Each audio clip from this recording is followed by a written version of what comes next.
आज हम पढ़ेंगे क्लास 12 की अकाउंट्स। और क्लास 12 की अकाउंट में हमें पढ़ना है पार्टनरशिप और कंपनी। और उसके पहले हम देख लेते हैं फॉर्म्स ऑफ बिजनेस, कौन कौन से फॉर्म ऑफ बिजनेस की हमें अकाउंटिंग सीखनी है। क्लास 11 में हमने अकाउंटिंग पढ़ी थी और क्लास 11 की अकाउंटिंग में हमने पढ़ा था सोल प्रोप्राइटरशिप की अकाउंटिंग। और क्लास 12 में हमें पढ़नी है पार्टनरशिप पार्ट 1 और कंपनी पार्ट बी। ठीक है, हम ये देखते हैं कि सोल प्रोप्राइटरशिप के बिजनेस से आखिर क्यों हमें पार्टनरशिप में जाना पड़ा और क्यों हमें कंपनी में जाना पड़ा। जैसे सोल प्रोप्राइटरशिप के बिजनेस के बारे में हमने पढ़ा था और हमने पढ़ा था कि सोल प्रोप्राइटरशिप कैसा बिजनेस होता है जहाँ पे ओनर क्या होता है, सिर्फ एक अकेला आदमी होता है। और ओनर जब अकेला आदमी होता है तो उसके द्वारा जो भी कैपिटल इन्वेस्ट की जाती है वो कैपिटल क्या होती है, लेस होती है। मतलब लेस अमाउंट ऑफ कैपिटल वो क्या करता है, इन्वेस्ट करता है, क्योंकि एक अकेले आदमी के पास एक निश्चित अमाउंट की ही कैपिटल होगी। उसके बाद मैन पावर भी क्या था सोल प्रोप्राइटरशिप के बिजनेस में, कम था। रिस्क क्या होता था यहाँ पे, हाई होता था। और लायबिलिटी क्या होती थी, अनलिमिटेड होती थी। मतलब ये कहा जाए कि सोल प्रोप्राइटरशिप का बिजनेस जैसे जैसे हमारा एक्सपेंड होता गया, मतलब जैसे जैसे बिजनेस बढ़ता गया तो ये कुछ कमियां हमें उसमें नजर आने लगी। मतलब ये डिफिकल्टीज का सामना करना पड़ा, क्योंकि एक अकेला ओनर होने के कारण वहाँ पे मैन पावर कम था और वो बिजनेस को संभालने में क्या होने लगी, उसको प्रॉब्लम होने लगी। तो कहना चाहिए कि सोल प्रोप्राइटरशिप के बिजनेस में ये सारी कुछ कमियां थी जिसके कारण से हमें पार्टनरशिप में जाना पड़ा।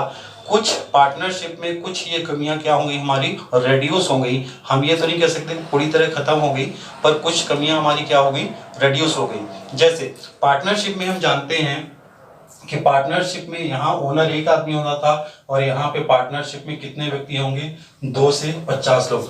मतलब 2 से 50 लोग अब यहाँ पे पार्टनरशिप में ओनर होंगे। कैपिटल लेस, यहाँ पे कैपिटल एक अकेला आदमी लगाता था, लेकिन यहाँ पे कैपिटल अब कितने लोग लगाएंगे, 2 से 50 तक। तो कैपिटल यहाँ पे अब क्या होगी हमारी, कैपिटल यहाँ हमारी अब इंक्रीज हो चुकी। मतलब अब हम ज्यादा अमाउंट में कैपिटल इन्वेस्ट कर सकते हैं। दूसरा, मैन पावर यहाँ पे क्या था सोल प्रोप्राइटरशिप के बिजनेस में, कम था, क्योंकि एक अकेला आदमी काम करता था, पूरा बिजनेस का मैनेजमेंट एक अकेला आदमी देखता था। और यहाँ पे पार्टनरशिप में मैनेजमेंट करने वाले कितने लोग हैं, 50 लोग तक हो चुके हैं। तो अब हमारा जो मैन पावर है वो क्या हो गया है, ये भी इंक्रीज हो चुका है। हमारा मैन पावर भी यहाँ पे पहले से इंक्रीज हो चुका है। उसके बाद रिस्क, सोल प्रोप्राइटरशिप के बिजनेस में रिस्क जो होता था वो बहुत ही हाई होता था, क्योंकि एक अकेला आदमी ही पूरा रिस्क बियर करता था। लेकिन यहाँ पार्टनरशिप में हम देखेंगे कि रिस्क अब हमारा क्या हो जाएगा, रेड्यूस हो जाएगा। मतलब रिस्क जो भी था हमारा अब रेड्यूस हो जाएगा। क्यों रेड्यूस हो जाएगा, क्योंकि अब जो रिस्क यहाँ पे सोल प्रोप्राइटरशिप के बिजनेस में एक अकेला आदमी ले रहा था, अब यहाँ रिस्क कितने लोगों में डिवाइड हो जाएगा, मिनिमम मैक्सिमम 50 लोगों में ये क्या हो जाएगा, रिस्क हमारा डिवाइड हो जाएगा। तो रिस्क जो है वो हमारा क्या हो जाएगा, रेड्यूस हो जाएगा। लायबिलिटी अनलिमिटेड यहाँ पे भी थी और लायबिलिटी अनलिमिटेड हमारी अभी भी पार्टनरशिप में रहेगी। यहाँ पे भी ये लायबिलिटी हमारी वो क्या होगी, अनलिमिटेड होगी। ठीक, इसके बाद हम कंपनी में जब शिफ्ट होंगे तो कंपनी में कुछ हद तक ये हमारी जो कमियां यहाँ पे बची हैं वो क्या हो जाएगी, हमारी रिड्यूस हो जाएंगी। जैसे अगर हम कंपनी की बात करें तो पार्टनरशिप के बिजनेस में लायबिलिटी हमारी अनलिमिटेड थी, लेकिन जैसे ही हम कंपनी में जाएंगे तो कंपनी में हमारी जो लायबिलिटी है वो क्या हो जाएगी, लिमिटेड हो जाएगी। कैपिटल और यहाँ पे मेंबर्स की बात हम करें तो पार्टनरशिप में 50 मेंबर्स थे, लेकिन कंपनी में क्या हो जाते हैं, फिर अनलिमिटेड हो जाते हैं। मतलब ये वाली कमी भी हमारी क्या हो जाती है, दूर हो जाती है। कैपिटल यहाँ इंक्रीज हो जाती है और यहाँ पे ह्यूज अमाउंट ऑफ कैपिटल होती है, ह्यूज अमाउंट, बहुत बड़ी कैपिटल की यहाँ पे रिक्वायरमेंट होती है। मैन पावर भी यहाँ क्या हो जाता है, इंक्रीज हो जाता है। और रिस्क क्या हो जाता है, यहाँ पे रिस्क और ज्यादा कम हो जाता है, रिस्क रिड्यूस हो जाता है यहाँ पे और भी ज्यादा। तो ये फॉर्म्स ऑफ बिजनेस थे, क्यों हमें सोल प्रोप्राइटरशिप के बिजनेस में, ये सोल प्रोप्राइटरशिप के बिजनेस के ड्रॉबैक्स थे, कमियां थी, जिसके कारण से हमें कहाँ शिफ्ट होना पड़ा था, पार्टनरशिप में। फिर पार्टनरशिप में भी कुछ कमियां लग रही थी, फिर हमें कहाँ शिफ्ट होना पड़ा, कंपनी में। हमें क्लास 11 में हमने इसके बारे में सारी चीजें पढ़ चुकी हैं। अब हमें क्लास 12 में पार्टनरशिप पढ़ना है और कंपनी पढ़ना है। अभी हम बात करेंगे पार्टनरशिप के बारे में। अगर हम कहें कि तो पिछले साल हमने सोल प्रोप्राइटरशिप में एक चैप्टर पढ़ा था, फाइनल अकाउंट। फाइनल अकाउंट में हमने सीखा था ट्रेडिंग अकाउंट बनाना, प्रॉफिट एंड लॉस अकाउंट बनाना, बैलेंस शीट बनाना, बैलेंस शीट बनाना। यहाँ पे हमने 3 अकाउंट पढ़े थे और मैं अगर बात करूँ तो हमने जहाँ से ये पढ़ाई छोड़ी थी वहीं से हमें पार्टनरशिप में पढ़ाई स्टार्ट करनी। मतलब अगर हम फाइनल अकाउंट की बात करें तो trading account, profit and loss account तक हमारी अकाउंटिंग क्या रहेगी, सेम रहेगी जैसे हम सोल प्रोप्राइटरशिप के बिजनेस में करते थे। मतलब कहने का ये कि प्रॉफिट निकालने का जो हमारा तरीका था वो प्रॉफिट निकालने का तरीका अभी भी हमारा एज इट इज रहेगा, उसमें कोई भी बदलाव नहीं होगा। प्रॉफिट हम कैसे निकालते थे, इनकम में एक्सपेंसेस को माइनस करते थे तो उससे हमारा क्या निकलता था, नेट प्रॉफिट या नेट लॉस। पर यहाँ पे और यहाँ पे चेंज क्या है, यहाँ पे प्रॉफिट एंड लॉस से जो भी नेट प्रॉफिट निकलता था उसे हम बैलेंस शीट में ले जाके कैपिटल से क्या कर देते थे, ऐड कर देते थे। तो यहाँ पे हमें प्रॉब्लम नहीं होती थी, क्यों, क्योंकि यहाँ पे एक अकेला आदमी ही कैपिटल लगाता था। लेकिन अब यहाँ पे कैपिटल लगाने वालों की संख्या क्या हो गई है, इंक्रीज हो गई है। मतलब अब कैपिटल लगाने वाले मैक्सिमम 50 लोग हो गए हैं। तो यहाँ पे हमें प्रॉफिट एंड लॉस जो भी हमारा होगा नेट प्रॉफिट का, उस नेट प्रॉफिट को पहले हमें डिस्ट्रीब्यूट करना पड़ेगा अमंग द पार्टनर्स, उसके बाद हम जाके उनके कैपिटल से उसे ऐड करेंगे। मतलब ये कि यहाँ पे प्रॉफिट एंड लॉस तक तो हमारा सेम रहेगा, लेकिन इसके बाद हमारा बैलेंस शीट के पहले एक अकाउंट नया आएगा और उसे हम पार्टनरशिप में पढ़ेंगे। ठीक है, ये थे हमारे फॉर्म्स ऑफ बिजनेस। अब हम बात करेंगे पार्टनरशिप के बारे में, डिटेल स्टडी करेंगे कि आखिर पार्टनरशिप क्या होती है और पार्टनरशिप की अकाउंटिंग कैसे की जाती है। चलिए, पार्टनरशिप में सबसे पहले हम पढ़ेंगे फंडामेंटल ऑफ पार्टनरशिप। मतलब पार्टनरशिप के हम बेसिक कॉन्सेप्ट्स के बारे में जानेंगे कि आखिर पार्टनरशिप क्या है, कैसे स्टार्ट होती है, ठीक है, उसकी मीनिंग, उसकी डेफिनेशंस। ठीक, सबसे पहले when two or more than two persons joins together to do a legal business and agree to share the profit and loss of the business is called partnership. मतलब सिंपल सी meaning है partnership की, जब दो या दो से अधिक लोग साथ में मिलकर कोई भी लीगल बिजनेस करते हैं, जब दो या दो से अधिक लोग मिलकर साथ में कोई भी लीगल बिजनेस करते हैं and agree to share the profit and loss, और इस बात पे एग्री करते हैं कि उस बिजनेस से होने वाला जो भी प्रॉफिट एंड लॉस है उसे वो क्या करेंगे, आपस में शेयर करेंगे, इज कॉल्ड पार्टनरशिप। तो वो बिजनेस कौन सा कहलाता है, वो बिजनेस पार्टनरशिप का कहलाता है। मतलब सीधा सा एक अगर हम एग्जांपल लें तो हमने कहा कि कोई भी दो दोस्त हैं, जैसे ए है और बी है, ये दोनों दोस्त हैं, इन्होंने सोचा कि हमें कुछ करना चाहिए आपस में मिलकर। तो हमने कहा ए और बी ने, ए ने 10,000 रुपए की कैपिटल लगाई, बी ने भी 10,000 रुपए की कैपिटल लगाई और इन्होंने मिलके एक बिजनेस स्टार्ट किया। अब इस बिजनेस से होने वाला जो भी प्रॉफिट एंड लॉस है इसको कौन क्या शेयर करेगा, इसको ए और बी शेयर करेंगे।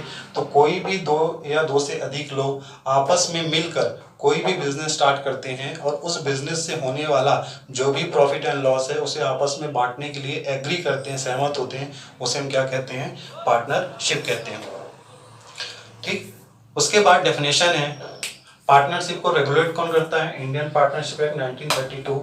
मतलब पार्टनरशिप के अंदर जो भी चेंजेस होते हैं, जो भी चीज़ें होती हैं, उससे रेगुलेटरी बॉडी कौन है, हमारी Indian Partnership Act 1932। According to section 4 of the Indian Partnership Act 1932, Indian Partnership Act 1932 ये कहता है कि पार्टनरशिप क्या है, it is the relationship between persons, it is the relationship between persons. यहाँ पर्सन्स का यूज क्यों हुआ है, क्योंकि यहाँ पे दो या दो से अधिक लोग होते हैं, मतलब मिनिमम 2 लोग होते हैं और मैक्सिमम कितने लोग होते हैं, 50 मेंबर्स होते हैं, इसलिए यहाँ पे क्या लिखा गया है, person. It is the relationship between person, यह लोगों या के बीच का एक संबंध है, एक रिलेशन है। कौन से लोगों को, who have agreed to share the profit of a business, ये उन लोगों के बीच का संबंध है जो इस बात पे एग्री हुए हैं कि बिजनेस का जो भी प्रॉफिट है उसे क्या करेंगे, ये शेयर करेंगे। carried on by all or any one of them acting for all, carried on by all का मतलब है कि बिजनेस या तो सभी के द्वारा चला जा रहा है, मतलब carried on by all, business या तो सभी के द्वारा चला जा रहा हो, और any one of them acting for, या तो बिजनेस उन सभी के द्वारा किसी एक के द्वारा चलाया जा रहा हो। इसका मतलब क्या है, हमने कहा जैसे ए है, बी है और सी, ये 3 पार्टनर थे, ठीक है। कैरिड ऑन बाय ऑल का मतलब है कि तीनों ही वर्किंग पार्टनर हैं, तीनों ही हमारे एक्टिव पार्टनर हैं, मतलब बिजनेस में तीनों काम कर रहे हैं, बिजनेस सभी के द्वारा चलाया जा रहा है। और any one of them acting for all का मतलब है कि any one of them acting for all का मतलब है, हमने कहा ए बी सी तीन पार्टनर थे, ए हमारा कैपिटल तो इन्वेस्ट कर रहा है, बी भी कैपिटल इन्वेस्ट कर रहा है, सी भी कैपिटल इन्वेस्ट कर रहा है, पर किसी कारणवश ए और बी काम नहीं कर रहे हैं, ए और बी काम नहीं कर रहे हैं। उस कंडीशन में मान लेते हैं कि सी काम अकेले कर रहा है, तो उस कंडीशन में ये एक्टिंग फॉर ऑल है। एक्टिंग फॉर ऑल में मतलब क्या है कि सी जितना भी काम करेगा वो सिर्फ सी अपना रिप्रेजेंटेटिव नहीं होगा, मतलब सी जो है वो सभी की तरफ से काम कर रहा है, तो ये पूरी फर्म को रिप्रेजेंट करेगा। सी जो है पूरी फर्म को रिप्रेजेंट करेगा, भले ही वो काम अकेले कर रहा है, लेकिन वो काम किसका माना जाएगा, ए बी सी और तीनों का वो काम माना जाएगा। ये कहलाता है any one of them acting for all. इस डेफिनेशन में जैसे हमने मीनिंग में यहाँ लॉस भी लिखा था, लेकिन इस डेफिनेशन में हमने सिर्फ यहाँ पे प्रॉफिट लिखा है। क्यों इंडियन पार्टनरशिप एक्ट ने यहाँ पे प्रॉफिट बस लिखा है, लॉस क्यों नहीं लिखा है? उसका एक रीजन होता है कि पार्टनरशिप जब भी स्टार्ट की जाती है तो for the motive of profit, उसका जो मेन मोटिव होता है वो क्या होता है, प्रॉफिट मोटिव होता है। पर कभी कभी ऐसा नहीं कि हमेशा किसी हर बिजनेस में प्रॉफिट ही होता है, वहां पे हमें लॉस भी होता है। तो यहाँ पे सिर्फ प्रॉफिट इसलिए लिखा है क्योंकि हर एक पार्टनर लॉस को शेयर नहीं करता है। तो वो कौन सा पार्टनर होता है जो लॉस को शेयर नहीं करता, ये हमें जानना चाहिए कि कौन सा पार्टनर प्रॉफिट को शेयर करता है, कौन सा पार्टनर लॉस को शेयर नहीं करता है। तो प्रॉफिट तो देखो सभी पार्टनर शेयर्स करते हैं, चाहे वो माइनर हो चाहे वो मेजर हो, लेकिन लॉस जो है माइनर पार्टनर लॉस को शेयर नहीं करता है। जो माइनर पार्टनर हमारा होता है वो सिर्फ किसे शेयर करता है, वो सिर्फ प्रॉफिट में हिस्सेदारी लेता है। जब भी लॉस होता है उसमें उसका कोई शेयर नहीं होता है, इसलिए यहाँ पे लॉस का जिक्र नहीं किया गया। तो हमें जब भी ध्यान रखना है, जब भी हम according to Indian Partnership Act 1932 का डेफिनेशन लिखते हैं तो यहाँ हमें लॉस का यूज नहीं करना है। क्यों नहीं करना है? क्योंकि माइनर पार्टनर सिर्फ और सिर्फ किसका शेयर करता है, प्रॉफिट का शेयर करता है, मतलब लॉस को शेयर नहीं करता है। कभी कभी ऑब्जेक्टिव में क्वेश्चन पूछता है कि कौन सा ऐसा पार्टनर है जो लॉस को शेयर नहीं करता है, तो कौन सा ऐसा पार्टनर है जो लॉस को शेयर नहीं करता है, वो है हमारा माइनर पार्टनर। माइनर पार्टनर जिसकी एज 18 साल से क्या हो, कम हो। ठीक है। उसके बाद the persons who have entered a partnership with one another, the partner who have entered a partnership with one another, जैसे ये क्या है, ए और बी जैसे पार्टनर थे तो इन्होंने पार्टनरशिप में इंटर किया with one another, मतलब एक दूसरे के साथ। Are individually called partners, are individually called partners, मतलब अगर हम बात करें ए और बी की, ए की अगर हम इंडिविजुअली बात करें और बी की अगर हम इंडिविजुअली बात करें तो ए हमारा क्या कहलाएगा, पार्टनर कहलाएगा, और बी क्या हमारा कहलाएगा, पार्टनर्स।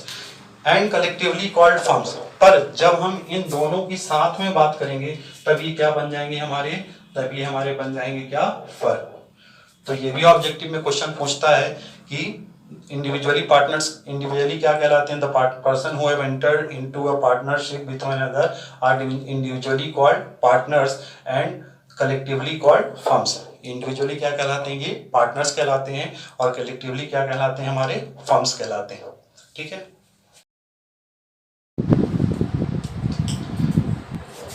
चलिए आगे हम बात करेंगे फीचर्स ऑफ पार्टनरशिप, या इसी को हम कहते हैं कैरेक्टरिस्टिक्स ऑफ पार्टनरशिप। आखिर पार्टनरशिप के क्या क्या फीचर्स होते हैं और क्या क्या उसकी कैरेक्टरिस्टिक्स होती है।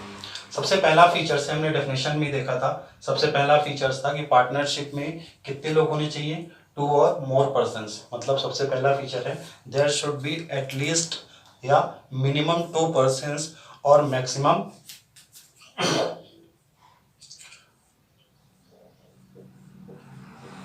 मिनिमम पार्टनरशिप में होने चाहिए 2 मेंबर्स और मैक्सिमम कितने होने चाहिए, 50 मेंबर्स। कोई भी अगर हमारा पार्टनरशिप का बिजनेस है उसी को हम पार्टनरशिप का बिजनेस कहेंगे, जिसमें मिनिमम कितने मेंबर्स होने चाहिए, 2 मेंबर्स होने चाहिए, और मैक्सिमम कितने मेंबर्स होने चाहिए, 50 मेंबर्स। ये हमारा पहला फीचर्स है कि पार्टनरशिप में मिनिमम 2 मेंबर्स होने चाहिए और मैक्सिमम कितने मेंबर्स होने चाहिए, 50 मेंबर्स। दूसरा फीचर होता है there should be an agreement, there should be an agreement. Agreement हमारा 2 तरह का होता है, एक होता है हमारा ओरल एग्रीमेंट और एक होता है हमारा रिटन एग्रीमेंट। एक होता है हमारा ओरल एग्रीमेंट और दूसरा होता है हमारा written agreement. Partnership come into existence by an oral और रिटन एग्रीमेंट। पार्टनरशिप हमारी जो स्टार्ट होती है वो थ्रू एग्रीमेंट स्टार्ट होती है। और एग्रीमेंट कैसे कैसे होते हैं, एक ओरल एग्रीमेंट होता है और एक रिटन एग्रीमेंट। हम कोई भी एग्रीमेंट करवा सकते हैं, चाहे हम ओरल एग्रीमेंट करवाएं और चाहे हम रिटन एग्रीमेंट करवाएं। एग्रीमेंट बनवाना कंपलसरी नहीं है, ठीक है, ये हमारे ऊपर है, ये पार्टनर्स के ऊपर है कि उन्हें ओरल एग्रीमेंट रखना है या रिटन एग्रीमेंट रखना है। ऑब्जेक्टिव में क्वेश्चन पूछता है कभी कभी कि पार्टनरशिप कम्स इनटू एग्जिस्टेंस, तो आंसर है through an agreement. Fill in the blanks में एमपी बोर्ड में पूछता है, तो partnership come into existence through an agreement. Partnership existence में किसके द्वारा आता है, तो थ्रू एन एग्रीमेंट। तीसरा पॉइंट है लॉफुल या लीगल बिजनेसमैन। पार्टनरशिप जब भी हम फॉर्म करेंगे या पार्टनरशिप जब भी हम स्टार्ट करेंगे तो हमारा पार्टनरशिप का बिजनेस कैसा होना चाहिए, लॉफुल होना चाहिए, लीगल होना चाहिए, मतलब in the eyes of law होना चाहिए। कानून की नज़र में वो क्या होना चाहिए, हमारा लीगल होना चाहिए। कोई भी पार्टनरशिप का बिजनेस अनलॉफुल नहीं होता, मतलब अनलॉफुल बिजनेस जो भी हैं या कोई भी इलीगल हम वर्क कर रहे हैं तो इलीगल वर्क के लिए पार्टनरशिप फॉर्म नहीं होती। ऐसा नहीं है कि हमने किसी का मर्डर कर दिया और कह दिए हमारा दोस्त दोनों शामिल थे तो ये कोई पार्टनरशिप का हमारा बिजनेस है।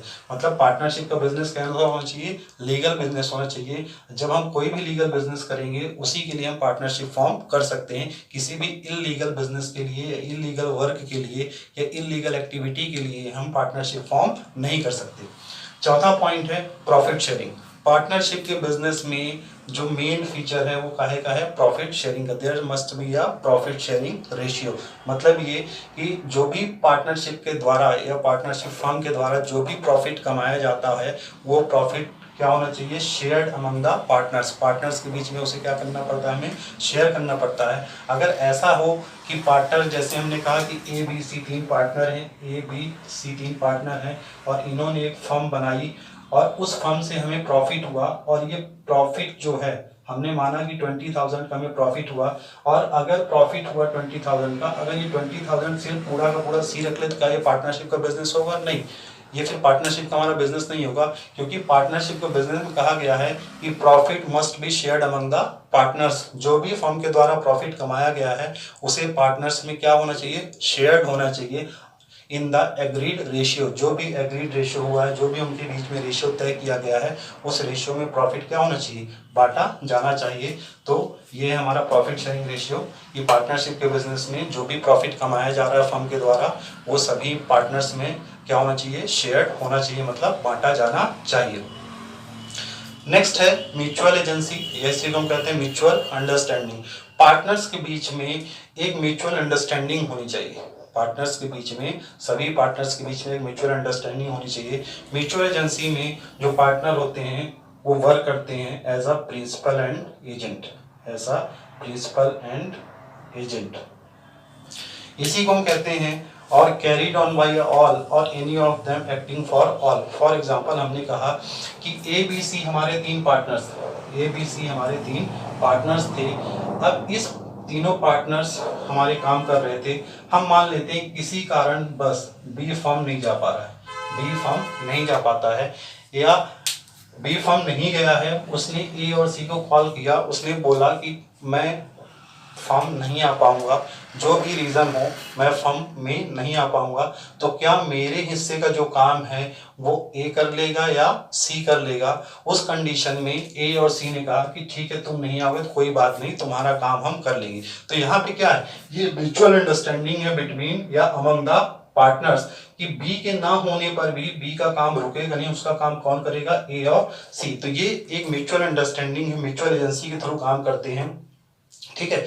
अब जब ए और सी बी का काम कर रहे होंगे तो जब ए और सी बी का काम कर रहे होंगे तो वो जो काम बी नहीं कर रहा है लेकिन वो रिप्रेजेंट किसके द्वारा हो रहा है, एज अ फर्म। मतलब जो भी काम उस फर्म के अंदर हो रहा है उसका में वो बी भी रिप्रेजेंट हो रहा है, क्योंकि बी भी हमारा क्या है, फर्म का पार्टनर है।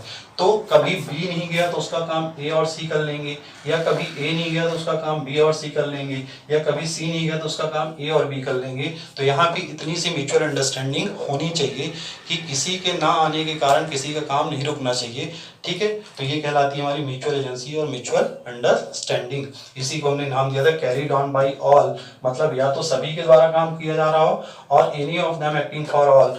या उन सभी में से किसी एक के द्वारा काम किया जा रहा हो, पर वो जो काम कर रहा है वो रिप्रेजेंट सभी को करेगा। ऐसा नहीं कि सी अगर अकेले काम कर रहा है तो वो सिर्फ अपने आप को रिप्रेजेंट करेगा, नहीं, वो एज अ होल फर्म को रिप्रेजेंट करेगा। मतलब ये माना जाएगा कि बी और सी भी वहां पे काम कर रहे हैं। नेक्स्ट पॉइंट है unlimited liability. Unlimited liability, liability के बारे में हमने पढ़ा था क्लास 11th में कि एसेट्स क्या होती हैं और लायबिलिटी क्या होती है।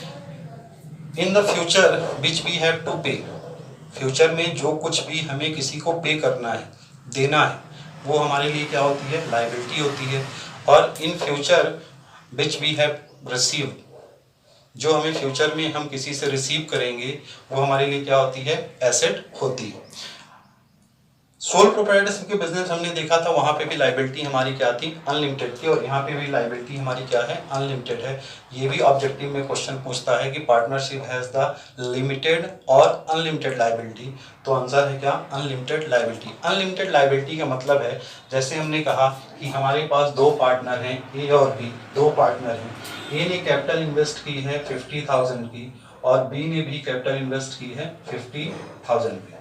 अगर इनकी लायबिलिटी लिमिटेड, अगर इनकी लायबिलिटी लिमिटेड है तो लायबिलिटी लिमिटेड होने में जब भी इन्हें लॉस होगा तो इन्हें मैक्सिमम कितने का लॉस होगा, 50,000 का इन्हें लॉस होगा। मतलब 50,000 लॉस अगर हुआ है इन्हें तो ये अपनी कैपिटल को छोड़ के उस लॉस को सेटल कर देंगे। मतलब इनकी जो भी पर्सनल एसेट्स हैं, पर्सनल संपत्तियां हैं, उसमें किसी का भी हक नहीं होगा। मतलब ये कि 50-50 हज़ार इनकी सिर्फ capital डूबेगी।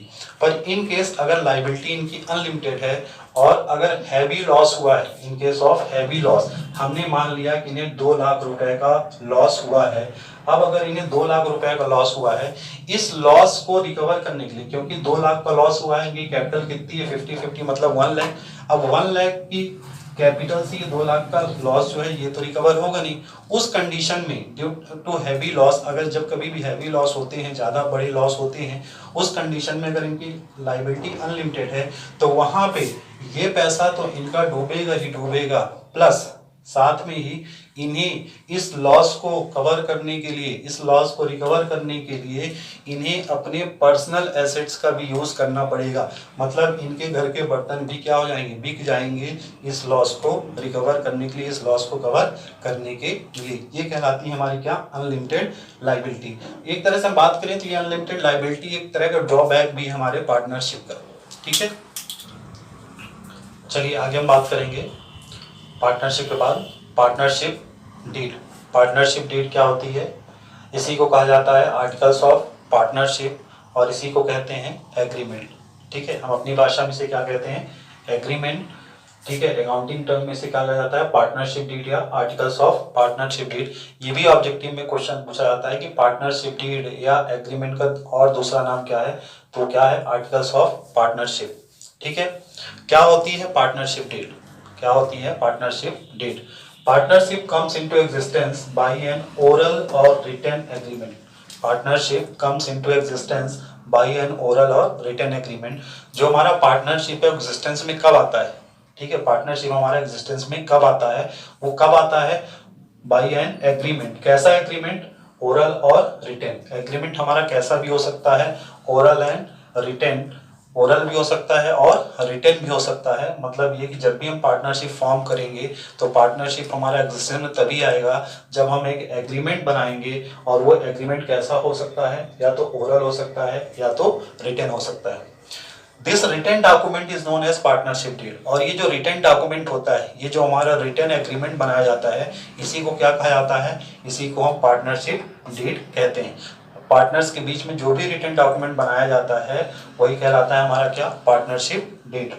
It is a legal document signed by all the partners. ये जो हमारा पार्टनर रिटन पार्टनरशिप डीड होती है, ये एक तरह का लीगल डॉक्यूमेंट होता है जो कि सभी पार्टनर्स के द्वारा, ईच पार्टनर्स के द्वारा क्या होना चाहिए, साइंड होना चाहिए। अगर किसी भी, जैसे हमने कहा 3 पार्टनर है, 3 में 2 ने साइन किया है और तीसरे ने नहीं किया है, तब वो हमारा पार्टनरशिप डीड लीगल डॉक्यूमेंट नहीं माना जाएगा।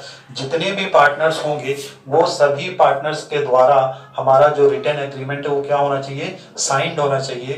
इसीलिए लिखा गया है it is a legal document signed by all the partners. हमारी पार्टनरशिप डीड क्या होनी चाहिए, सभी पार्टनर्स के द्वारा साइन होनी चाहिए। It contains all the terms and condition among the partners. Partnership deed में होता क्या है, पार्टनरशिप डीड में पार्टनर्स के बीच में जितने भी टर्म्स एंड कंडीशन मतलब जितनी भी नियम और शर्तें तय की गई हैं बिजनेस को करने के लिए या बिजनेस से रिलेटेड जितनी भी नियम और शर्तें तय की गई हैं, ठीक है, वो सारी कंडीशंस और टर्म्स क्या होते हैं उसमें होते हैं, इसमें हमारे एग्रीमेंट में या पार्टनरशिप डीड में। It states the rights, duties, liability of each partner.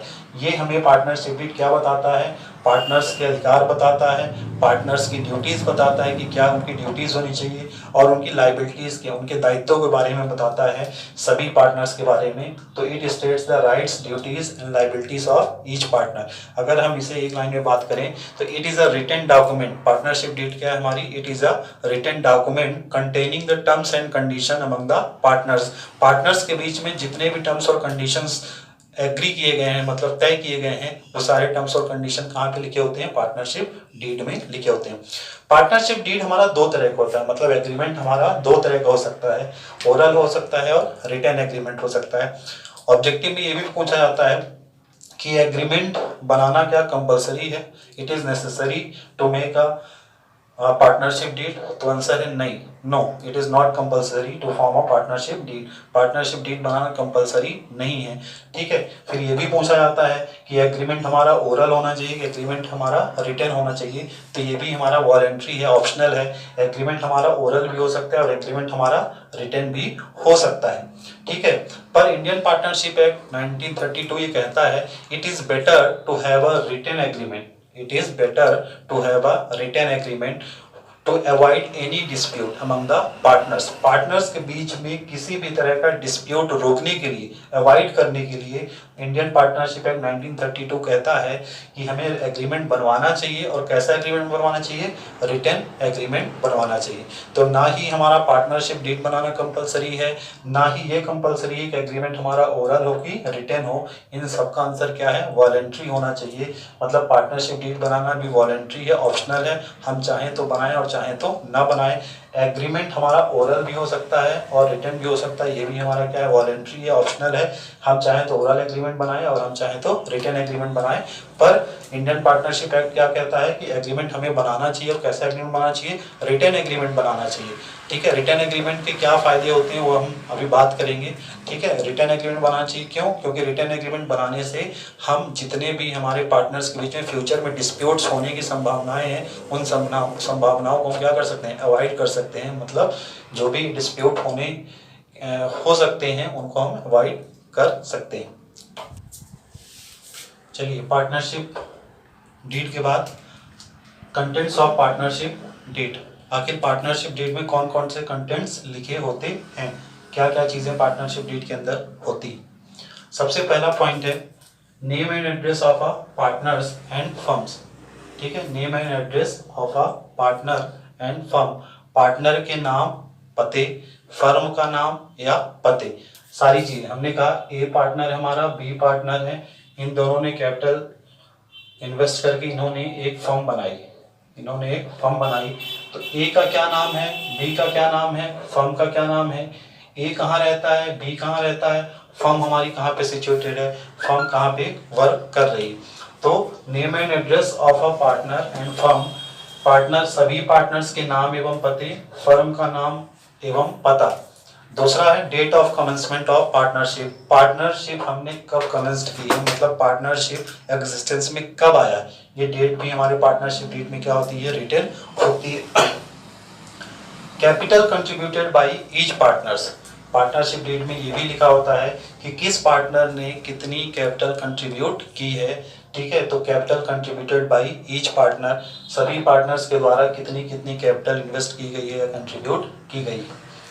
The rate of interest on capital if allowed, अगर पार्टनर्स को कैपिटल पर कोई भी इंटरेस्ट अलाउ किया जा रहा है तो वो रेट ऑफ इंटरेस्ट क्या होगा, the rate of interest on capital if allowed, अगर पार्टनर को कैपिटल पर कोई भी इंटरेस्ट अलाउड किया जा रहा है तो किस रेट पर इंटरेस्ट अलाउड किया जा रहा है, ये भी हमारी पार्टनरशिप डीड में क्या होती है, रिटन होती है।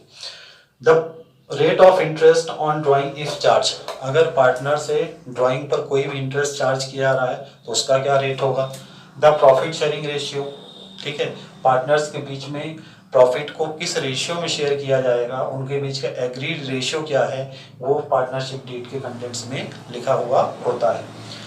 नेक्स्ट है the duties of each partners, rights of each partners, partners की क्या ड्यूटीज होनी चाहिए, पार्टनर्स के क्या कर्तव्य होने चाहिए, ठीक है, और पार्टनर्स के क्या अधिकार होने चाहिए, ये चीज़ें भी सारी चीज़ें हमारी पार्टनरशिप डीड में क्या होती है, रिटर्न होती है। ड्यूरेशन ऑफ पार्टनरशिप, ये जो पार्टनरशिप हमने फॉर्म की है, ये जो हमने एग्रीमेंट बनाया है, तो ये पार्टनरशिप हमारी कब तक चलेगी, ये पार्टनरशिप हमारी कब तक चलेगी, साल भर चलेगी, 2 साल चलेगी, 5 साल चलेगी, 10 साल चलेगी, उसका जो ड्यूरेशन होता है वो क्या होता है, उस पर लिखा हुआ होता है। जर्नल पार्टनरशिप है हमारी की, पार्टनरशिप एट विल है, वो सारी चीज़ें हमारी क्या होती है, लिखी हुई होती है। Procedure for dissolution of firm, procedure for dissolution of firm, dissolution का मतलब होता है समाप्त करना, डिसोल्यूशन का मतलब होता है समाप्त करना, किसे समाप्त करना है, पार्टनरशिप को समाप्त करना, ठीक है। हमने पढ़ा है कि पार्टनरशिप एग्जिस्टेंस में कब आता है, थ्रू एन एग्रीमेंट, एक एग्रीमेंट के द्वारा पार्टनरशिप एग्जिस्टेंस में आता है। तो पार्टनरशिप को अगर ख़त्म करना है, पार्टनरशिप को अगर क्लोज करना है, तो वो भी किसके द्वारा होगा, एग्रीमेंट के द्वारा होगा। तो कौन से प्रोसीजर से हम पार्टनरशिप को डिसोल्यूट करेंगे, या मतलब डिसोल्यूशन ऑफ फॉर्म करेंगे, इस प्रोसीजर का भी जिक्र वहाँ पे होता है। और नेक्स्ट है methods of preparing accounts, methods of preparing, कौन सी अकाउंटिंग तरीके से, कौन से मेथड से हम अपने पार्टनरशिप के अकाउंट्स को मेंटेन करेंगे, इस बात को भी वहाँ पे लिखा जाता है। वैसे तो ये इंपॉर्टेंट पॉइंट्स हमने लिख लिए हैं, पढ़ लिए हैं, समझ लिए हैं, बाकी बहुत सारे पॉइंट्स होते हैं। या मैं सिंपल एक लाइन में अगर कहूँ कि कंटेंट्स ऑफ पार्टनरशिप डीड क्या होता है, तो मैं कहता हूँ कि ए से जुड़ी हुई, बी से जुड़ी हुई, मतलब पार्टनर से जुड़ी हुई जितने भी पार्टनर्स हो, ए बी सी डी जितने भी पार्टनर्स हो, तो मैं कहूँ पार्टनर से जुड़ी हुई और हमारे फर्म से जुड़ी हुई हर छोटी सी छोटी चीज़, हर छोटी सी छोटी चीज़ जो भी पार्टनर से जुड़ी हुई है या फर्म से जुड़ी, मतलब जो भी पार्टनर से रिलेटेड है या फर्म से रिलेटेड है, वो हमारे पार्टनरशिप डीड में लिखी हुई होती है, अगर हमने रिटन एग्रीमेंट किया है तो, ठीक है।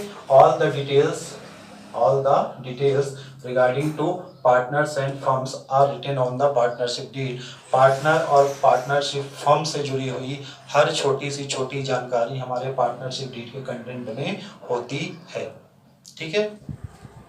चलिए, कंटेंट्स ऑफ पार्टनरशिप डीड के बाद हम पढ़ेंगे rules applicable in the absence of partnership deed. ये कॉन्सेप्ट पॉइंट ऑफ व्यू से भी बहुत इंपॉर्टेंट है, और एमपी बोर्ड में तो हर साल ये क्वेश्चन पूछा जाता है, और कॉन्सेप्ट पॉइंट ऑफ व्यू से भी इम्पॉर्टेंट है, और प्रैक्टिकल क्वेश्चंस करने के लिए भी इस कॉन्सेप्ट का यूज़ हमें हर क्वेश्चन में ज़रूरत पड़ेगी, तो ये हमें याद होना चाहिए। Rules applicable in the absence of partnership deed, क्या मतलब इसका, कि अगर पार्टनरशिप डीड हमारी एब्सेंट है, इसका मतलब क्या है कि अगर पार्टनर्स ने कोई भी पार्टनरशिप डीड नहीं बनाई है, ना ही उन्होंने ओरल एग्रीमेंट किया है, ना ही उन्होंने रिटन एग्रीमेंट किया है, in case of absence of partnership deed, अगर पार्टनरशिप डीड क्वेश्चन में नहीं दी गई है या क्वेश्चन में नहीं बताया गया है, तो कौन कौन से रूल्स एप्लीकेबल होंगे, क्या क्या चीज़ें हमें ध्यान में रखना होगा, ठीक। तो ये 5 पॉइंट हैं। सबसे पहला है profit and loss equally shared, सबसे पहला पॉइंट है प्रॉफिट एंड लॉस। अगर कोई भी पार्टनरशिप डीड या एग्रीमेंट नहीं है, पार्टनरशिप डीड हमारी अगर एब्सेंट है, तो उस कंडीशन में जो भी प्रॉफिट एंड लॉस फर्म का होगा वो इक्वली शेयर्ड होगा, किसके बीच में, अमंग द पार्टनर्स, जितने भी पार्टनर्स होंगे उनके बीच में profit and loss equally shared होगा, no matter the ratio of contribution of capital, चाहे किसी ने कितनी भी कैपिटल लगाई हो उससे कोई भी फर्क नहीं पड़ता है। अगर पार्टनरशिप डीड एब्सेंट है, उस कंडीशन में जो भी प्रॉफिट एंड लॉस फर्म के द्वारा कमाया जाएगा वो पार्टनर्स के बीच में कैसे शेयर होगा, इक्वली शेयर होगा। दूसरा पॉइंट है interest on capital, interest on capital not allowed. अगर पार्टनरशिप डीड नहीं है तो पार्टनर के द्वारा जो भी कैपिटल कंट्रीब्यूट की गई है फर्म में, उस कैपिटल पर कोई भी इंटरेस्ट नहीं दिया जाएगा, पार्टनर्स को उस कैपिटल पर कोई भी इंटरेस्ट नहीं अलाउ किया जाएगा। तीसरा पॉइंट है सैलरी, कमीशन और any other remuneration will not be provided. Salary, commission और एनी अदर रेम्युनरेशन। ना ही कोई सैलरी दी जाएगी पार्टनर्स को, ना ही कोई कमीशन दिया जाएगा और एनी अदर रेम्युनरेशन या किसी भी अन्य तरह का कोई भी मेहनताना प्रॉफिट के अलावा पार्टनर्स को प्रोवाइड नहीं किया जाएगा।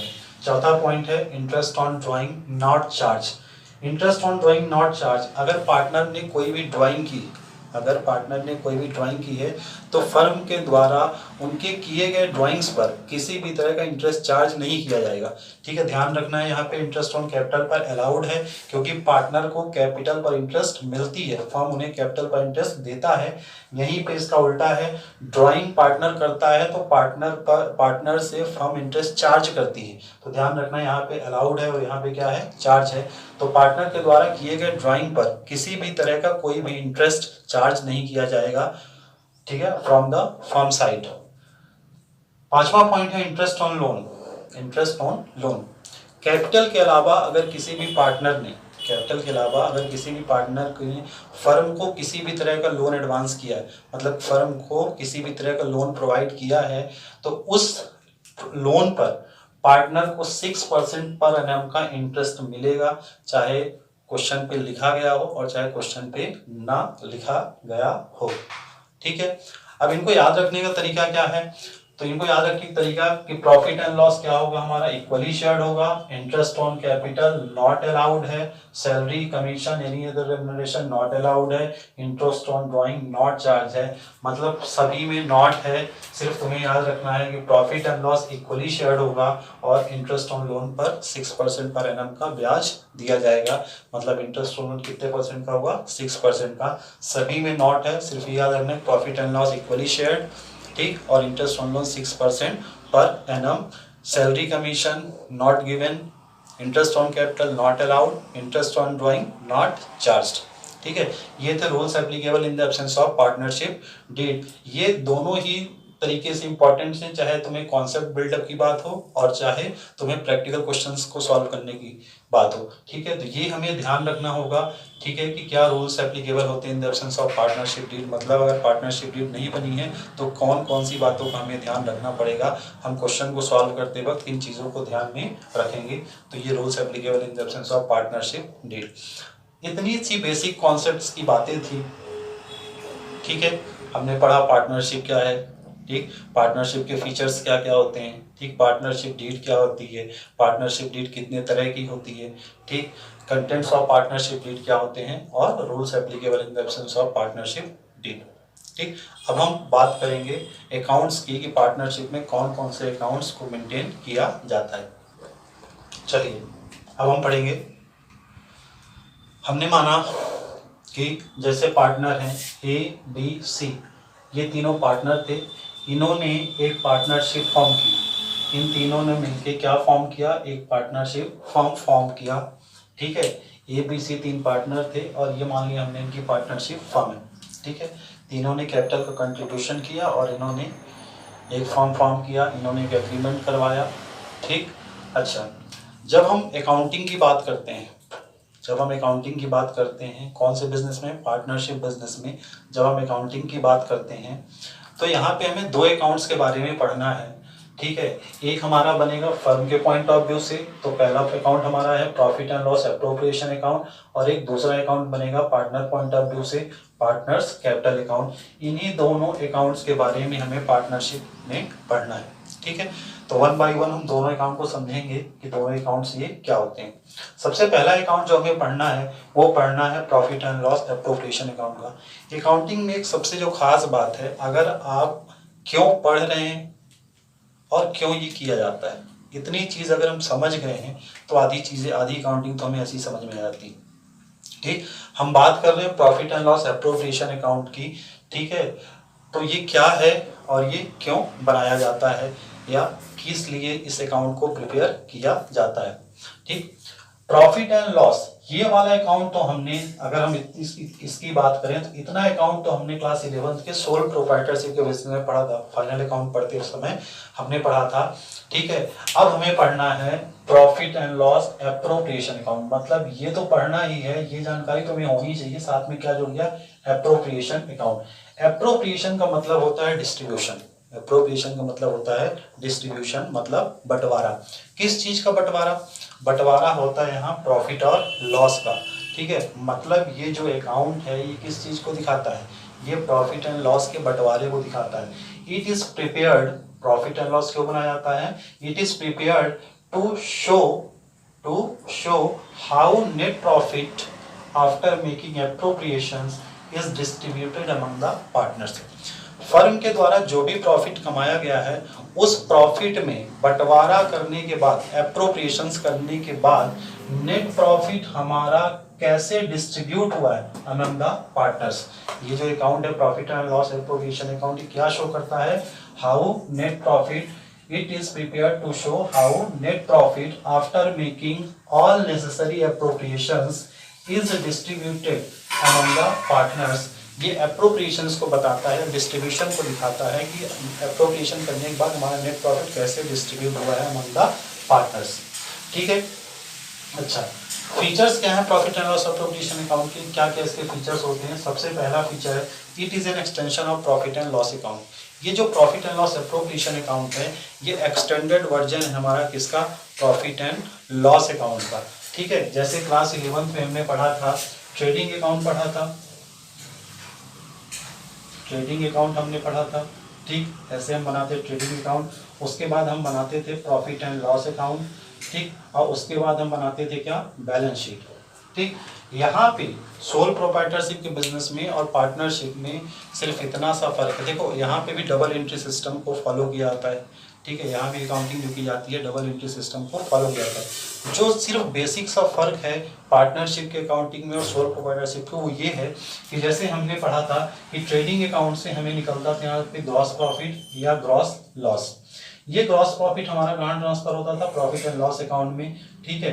इस ग्रॉस प्रॉफिट को ट्रांसफर करने के बाद यहाँ पे हम सारे इनडायरेक्ट एक्सपेंसेस लिखते थे और इधर इनकम लिखते थे। तो यहाँ से हमें जो निकलता था वो क्या निकल के आता था? हमें नेट प्रॉफिट निकलता था या नेट लॉस। फिर ये नेट प्रॉफिट हमारा कहाँ ट्रांसफर होगा? अब हमें इस प्रॉफिट एंड लॉस, मतलब यहाँ तक की अकाउंटिंग हमारी क्या है? सेम है।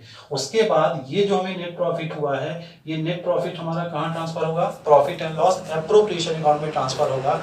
ये जो नेट प्रॉफिट हमारा यहाँ पे ट्रांसफर होके आएगा एप्रोप्रिएशन अकाउंट में, मतलब ये कि बैलेंस शीट के पहले हमें अब क्या बनाना पड़ेगा? Profit and loss appropriation account बनाना पड़ेगा। क्यों बनाना पड़ेगा? क्या होता था कि जब हम सोल प्रोप्राइटरशिप की अकाउंटिंग करते थे तो वहां पे जो भी नेट प्रॉफिट होता था वो डायरेक्टली जाके बैलेंस शीट में कैपिटल से ऐड हो जाता था। क्यों? क्योंकि यहाँ वहां पे एक ही ओनर होता था तो वहां पे नेट प्रॉफिट के डिस्ट्रीब्यूशन को नहीं दिखाना पड़ता था, क्योंकि जो भी नेट प्रॉफिट होता था वो उसी ओनर का होता था।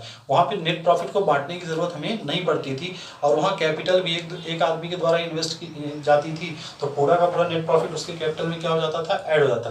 पर यहाँ पे कैपिटल का कंट्रीब्यूशन कई लोगों ने किया है, यहाँ पे कैपिटल का कंट्रीब्यूशन कई लोगों ने किया है तो सभी का सेपरेट कैपिटल बनाना पड़ेगा या सभी के सेपरेट कैपिटल में हमें सेपरेट नेट प्रॉफिट दिखाना पड़ेगा कि किसकी कैपिटल में कितना नेट प्रॉफिट हमारा ऐड हुआ है।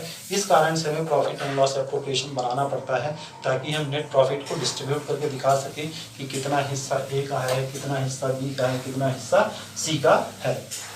तो पहला पॉइंट लिखा है it is an extension of profit and loss. ये प्रॉफिट एंड लॉस का एक्सटेंडेड वर्जन, ये प्रॉफिट एंड लॉस का क्या है? हमारे एक्सटेंडेड वर्जन है, ठीक है। प्रॉफिट एंड लॉस में जो नेट प्रॉफिट होता है उसी नेट प्रॉफिट का हम यहाँ पे क्या दिखाते हैं? डिस्ट्रीब्यूशन दिखाते हैं।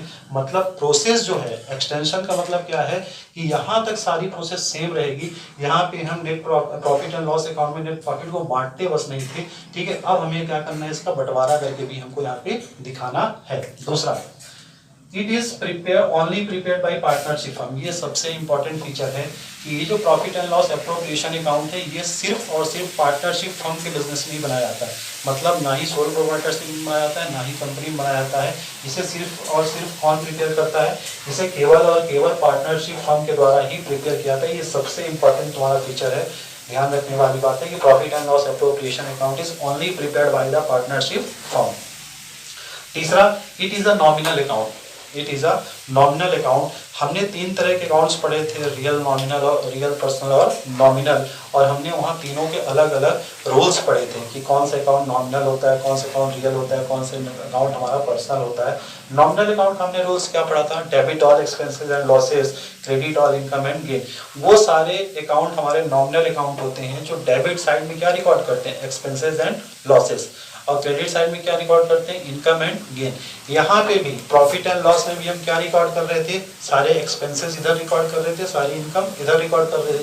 प्रॉफिट एंड लॉस एप्रोप्रिएशन में भी हम फर्म के पॉइंट ऑफ व्यू से अगर बात करेंगे तो फर्म के लिए जितने भी खर्चे होंगे, फर्म के लिए जितने भी एक्सपेंसेस होंगे वो सब किधर रिकॉर्ड होंगे, डेबिट साइड में रिकॉर्ड होंगे। और फर्म के लिए जो भी इनकम होगी या गेन होगा वो सब किधर रिकॉर्ड होंगे, क्रेडिट साइड में रिकॉर्ड होंगे। तो यहाँ से हमको पता चला कि ये किस तरह का नेचर का अकाउंट है, it is a nominal account. ये नॉमिनल अकाउंट का हमारा नेचर या अकाउंट है। ठीक, चौथा है the entries in this account, किस account, profit and loss appropriation account. The entries in this account are guided by the partnership deed.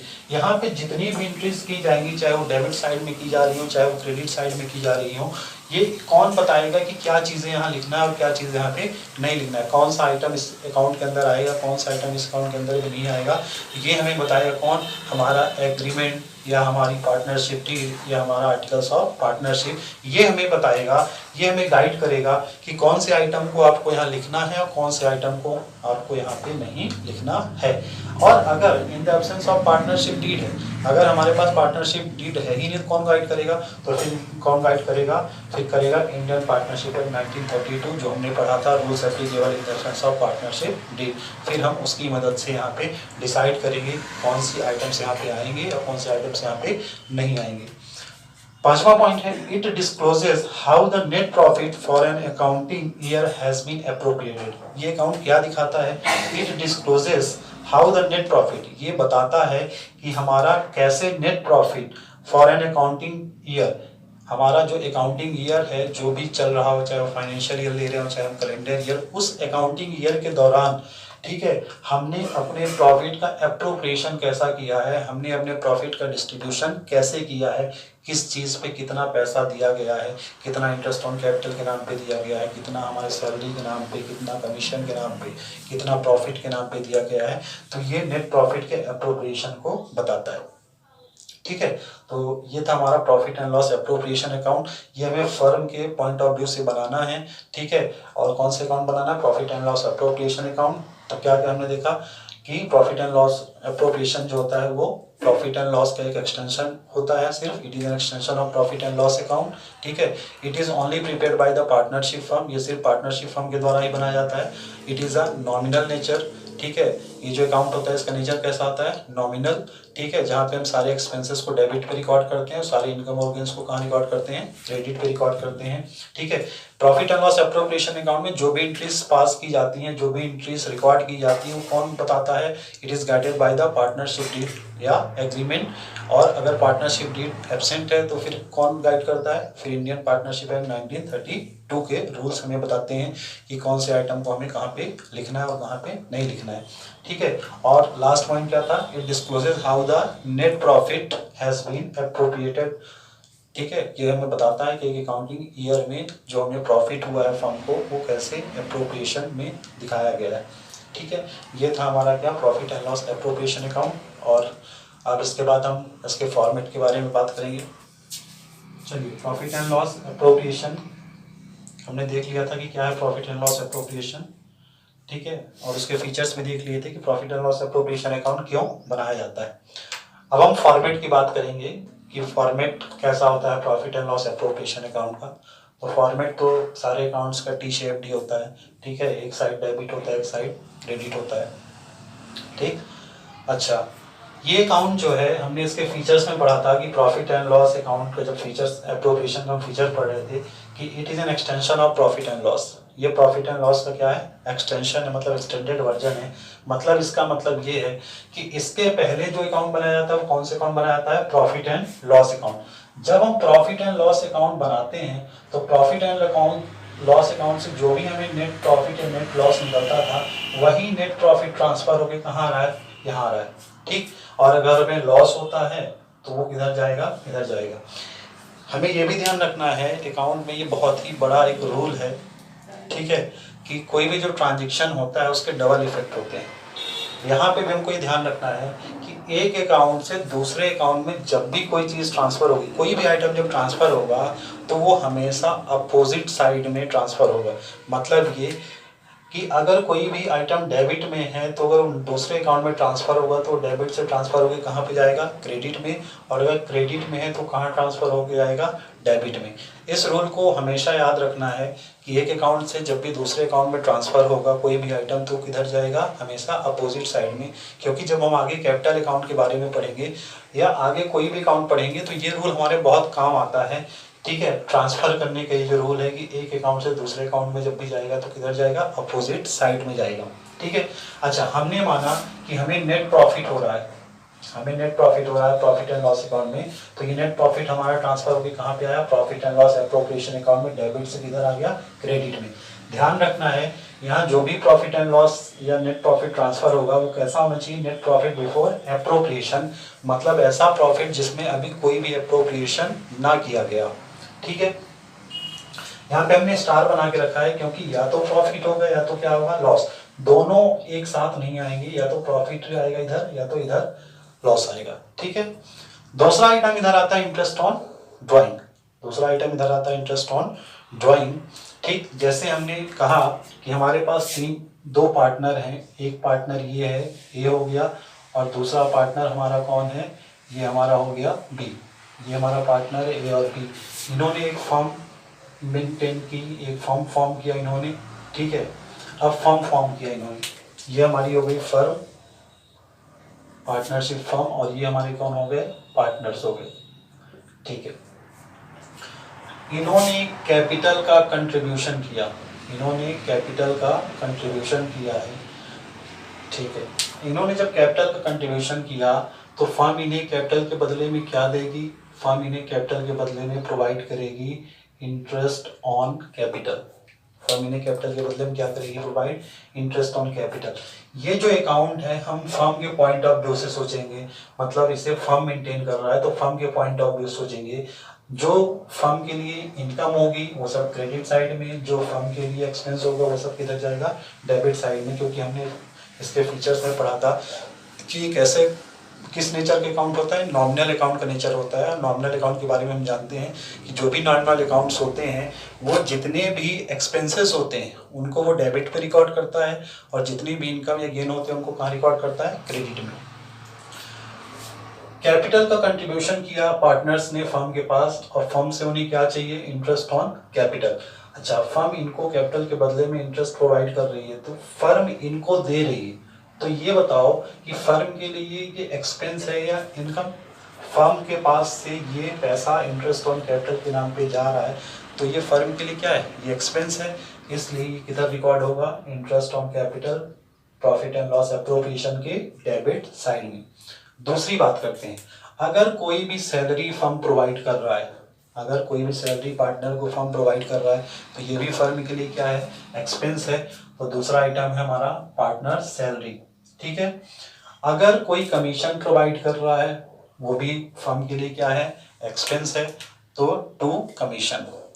चौथा पॉइंट है टू ट्रांसफर टू रिजर्व। कभी कभी हम अपने प्रॉफिट का कुछ पार्ट ट्रांसफर करते हैं, कहाँ पे, रिजर्व पे ट्रांसफर करते हैं। Reserve is a part of profit, ठीक है, जो हम फ्यूचर के लिए इकट्ठा करके रखते हैं। तो अगर क्वेश्चन पे कहता है कि कोई भी अमाउंट प्रॉफिट का, कुछ भी अमाउंट जो हमारा प्रॉफिट बचा है उस प्रॉफिट का कोई भी अमाउंट अगर हमें रिजर्व में ट्रांसफर करना है तो उसे हम लिखेंगे to transfer to reserve account. उसके बाद क्रेडिट साइड में सिर्फ एक ही आइटम लिखा है, इंटरेस्ट ऑन ड्राइंग, ठीक है। ड्राइंग कौन करता है, ड्राइंग करता है पार्टनर।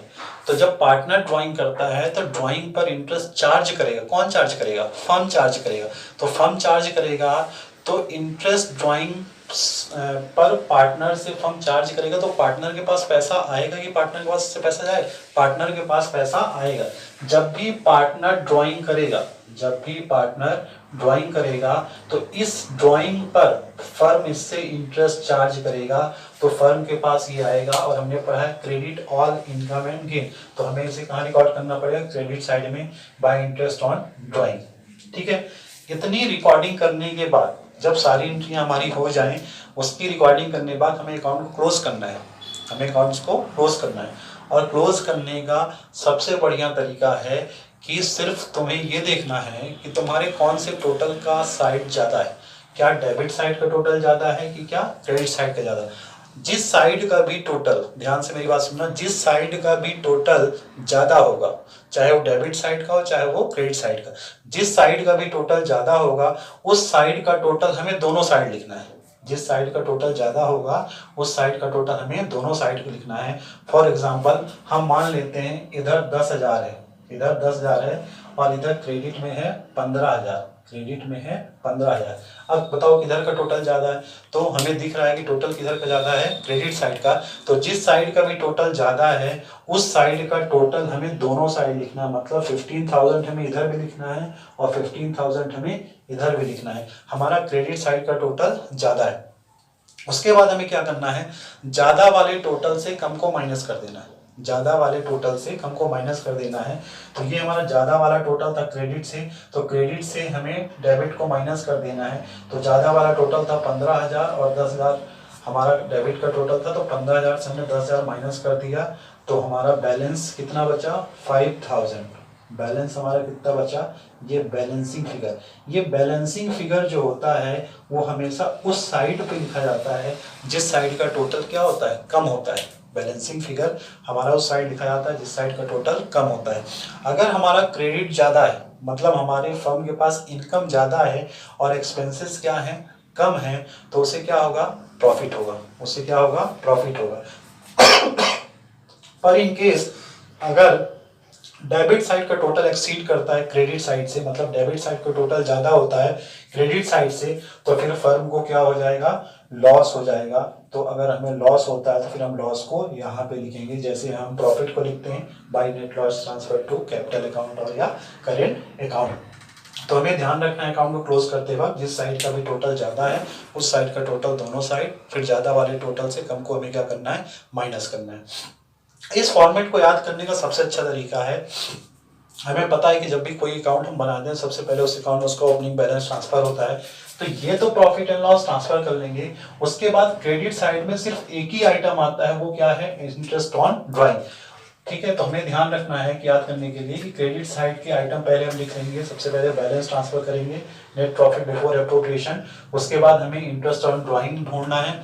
ठीक है, इंटरेस्ट ऑन ड्राइंग, तो क्रेडिट साइड लिखने के बाद अब जितने भी एप्रोप्रिएशन क्वेश्चन में दिए होंगे, चाहे वो इंटरेस्ट ऑन कैपिटल का हो, चाहे वो पार्टनर सैलरी, चाहे वो कमीशन, वो सारे किधर रिकॉर्ड होंगे, वो सारे डेबिट साइड में रिकॉर्ड होंगे। ठीक है, यहाँ पे जो प्रॉफिट का डिस्ट्रीब्यूशन होता है, नेट प्रॉफिट जो हमने लिखा है, यहाँ पे हमें प्रॉफिट का डिस्ट्रीब्यूशन करके दिखाना पड़ेगा कि किस पार्टनर को कितना प्रॉफिट मिला है। वो डिस्ट्रीब्यूशन ऑफ प्रॉफिट हम देख लेते हैं अभी, और उसके बाद फिर हम इसके न्यूमेरिकल क्वेश्चंस को लगाएंगे, प्रैक्टिकल क्वेश्चंस पे जाएंगे। पर पहले डिस्ट्रीब्यूशन ऑफ प्रॉफिट हम देख लेते हैं, डिस्ट्रीब्यूशन ऑफ प्रॉफिट कितने तरीके से किया जाता है। चलिए, distribution of profit. Distribution of profit में हमने 3 केस हैं। ठीक है, केस 1, केस 2, केस 3, मतलब जो भी प्रॉफिट फर्म का डिस्ट्रीब्यूट किया जाएगा वो इन्हीं 3 तरीकों से किया जाएगा, चाहे वो पहला तरीका हो, चाहे दूसरा और चाहे तीसरा। ठीक है, बात करते हैं केस 1 की। सबसे पहला तरीका है एग्रीड रेशियो। एग्रीड रेशियो का मतलब है जैसा एग्रीमेंट में लिखा गया हो। ठीक है, when the profit sharing ratio is given in the question. यहाँ पे क्या होगा कि हमें प्रॉफिट शेयरिंग रेशियो हमारे क्वेश्चन में बताया जाएगा कि कौन से रेशियो में प्रॉफिट को शेयर करना है। फॉर एग्जांपल हमने कहा कि ए और बी 2 पार्टनर थे, ए और बी 2 हमारे पार्टनर थे, और इन पार्टनर्स ने ए और बी 2 हमारे ये पार्टनर्स हो गए। इस पार्टनर ने 1 लाख की कैपिटल लगाई थी, इसने भी 1 लाख की कैपिटल लगाई थी।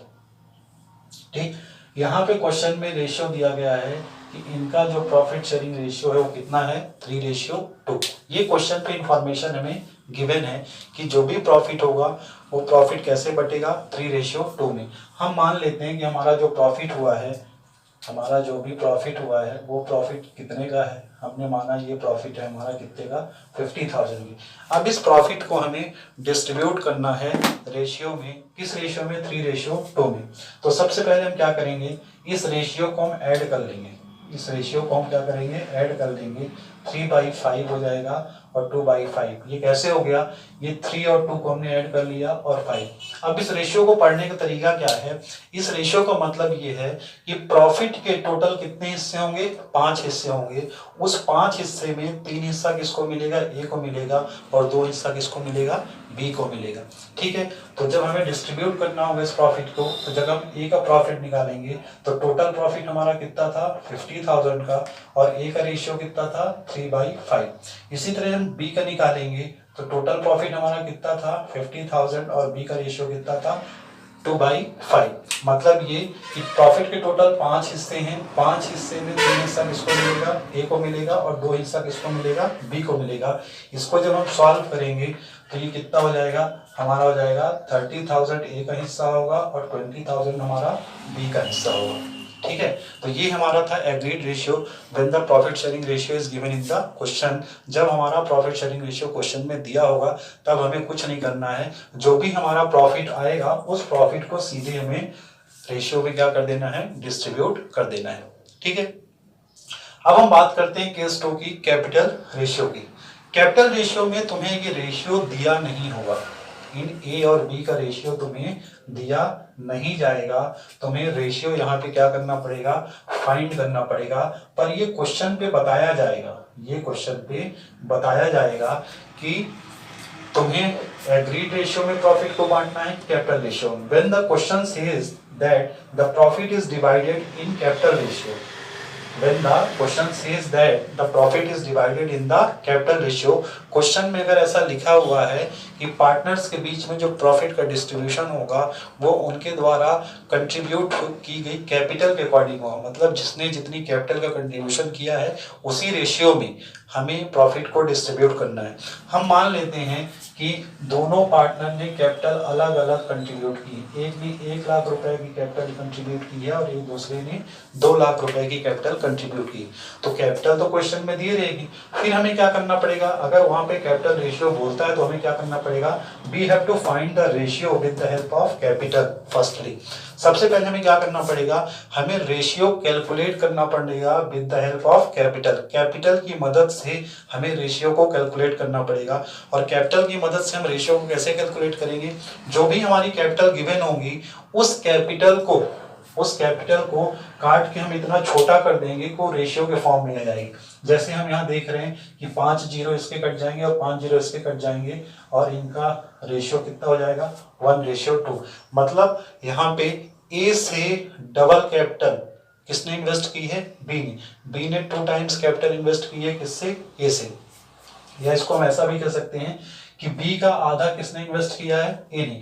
अब हमारा जो भी प्रॉफिट है वो किस रेशियो में बटेगा, 1:3। ये हो जाएगा 1:3। 1 + 2 कितना हो गया, 3। यहाँ पे भी 2/3। अब इसको पढ़ने का क्या तरीका है, मतलब कि प्रॉफिट के टोटल कितने हिस्से होंगे, 3 हिस्से होंगे। उस 3 हिस्से में एक हिस्सा किसको मिलेगा, ए को मिलेगा, और 2 हिस्सा किसको मिलेगा, बी को मिलेगा। ठीक है, अब जब हमारे पास रेशियो आ गया तब हमारी कंडीशन कैसी हो गई, फर्स्ट जैसी।